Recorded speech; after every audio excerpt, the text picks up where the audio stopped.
The night was heavy with summer heat. In a small, forgotten town in Mississippi, the air clung to the skin like sweat-soaked rags. Streetlights hummed and flickered, casting shadows that stretched long across cracked sidewalks. Inside a narrow, one-bedroom apartment, Darius Coleman, a 24-year-old warehouse worker, sat at the kitchen table, piecing together his schedule for the next week. His life was simple, ordinary, and painfully modest. He earned barely enough to cover rent, shared hand-me-down furniture, and sent whatever extra dollars he could to his younger sister in college.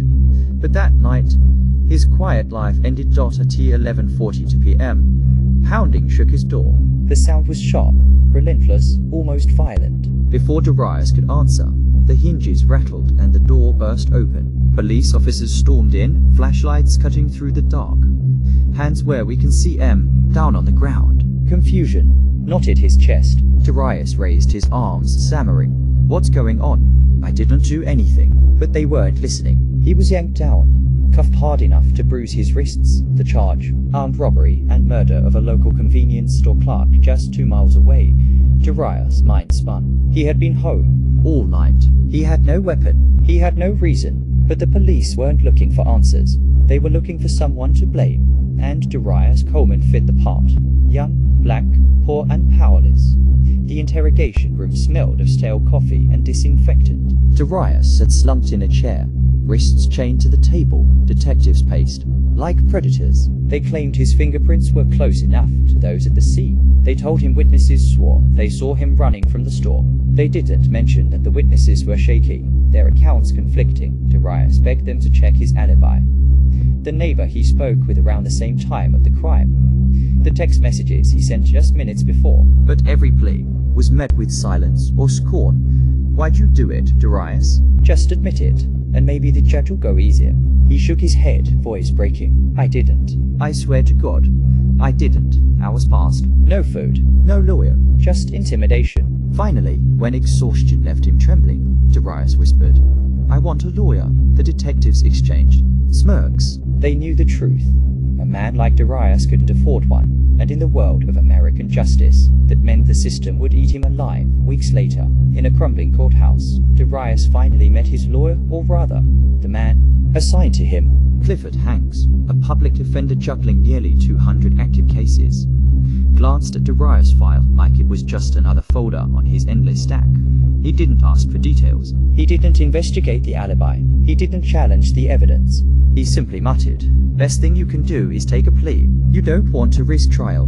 But the plea meant 25 years in prison. Darius felt his chest cave in. How could he confess to a crime he didn't commit? How could he sign away his youth, his future, his life, for something he hadn't done? "No," he whispered. "I won't plead guilty." Hanks sighed, already defeated. "Then may God help you." Because the jury won't. The trial was a performance scripted, rehearsed, and already decided. The prosecutor painted Darius as a desperate young man who needed cash. They exaggerated witness accounts, twisting uncertainty into confidence. They waved grainy security footage that showed a masked man whose build matched Darius. The defense. It was hardly a defense at all. Clifford Hanks spoke little, objected rarely, and called no key witnesses. He never brought up Darius' neighbor.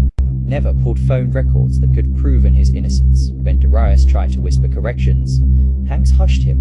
"Don't make things worse." The jury, 12 strangers, none who looked like Darius, filed out. They deliberated less than 2 hours. The verdict was swift. Guilty on all counts. The gavel struck. The sound echoed like a coffin sealing shut. Prison swallowed Darius whole. He entered Mississippi State Penitentiary, a place nicknamed Parchment Farm, infamous for its violence, squalor, and despair. The air smelled of sweat, bleach, and iron bars. Inmates sized him up immediately. Some tested him. Others ignored him. Over time, Darius learned to keep his head down, to move silently through chaos, to sleep with one eye open. But the real punishment wasn't just physical. It was psychological. Every day, he replayed the trial in his head. Every day, he thought of his sister, forced to drop out of school because she lost his support. Every day, he thought of his mother, who died 3 years into his sentence, her heart broken before she could ever see him free. The system hadn't just stolen his freedom. It had stolen his family, his future, his life. After 12 years behind bars, something shifted. A new non-profit, Justice Initiative took an interest in wrongful convictions across the state. They reviewed Uriah's case, horrified by its flaws. The evidence was paper-thin. The alibi was ignored. The defense was negligent. For the first time in over a decade, Uriah felt a spark of hope. War students and young attorneys visited him, armed with questions and promises. They dug up phone records proving he texted his neighbor minutes before the crime. They tracked down the neighbor himself, who testified that police never even questioned him. It felt like salvation was finally within reach. A motion was filed. Hearings began. Newspapers whispered of a possible exoneration, and Uriah dared to dream of freedom. But hope can be dangerous. As hearings dragged on, Uriah was transferred to a different block inside Parchment. Violence there was routine stabbings, riots, vendettas. One night, a fight erupted between two gangs. Guards stayed back, letting chaos run its course. Uriah wasn't part of it. He never had been, but in the frenzy, he was cornered. A sharpened piece of metal flashed. He fell, clutching his side. By the time guards intervened, it was too late. Uriah Coleman bled out on a cold concrete floor, just months before his hearing could have freed him. He was 37 years old. News of his death shook the town, though not for long. A few headlines ran: inmate dies amid prison violence, Justice Initiative client killed before exoneration. But the world moved on. His sister carried his memory, haunted by the life he never got to live. The Justice Initiative published his case as proof of a broken system. A man who lost everything simply because he couldn't afford a lawyer. And in that silence, Uriah's story became a warning, a reminder of how many others still sit in cells, innocent yet condemned, waiting for justice that may never come. He wasn't executed by the state, but make no mistake, the system killed him.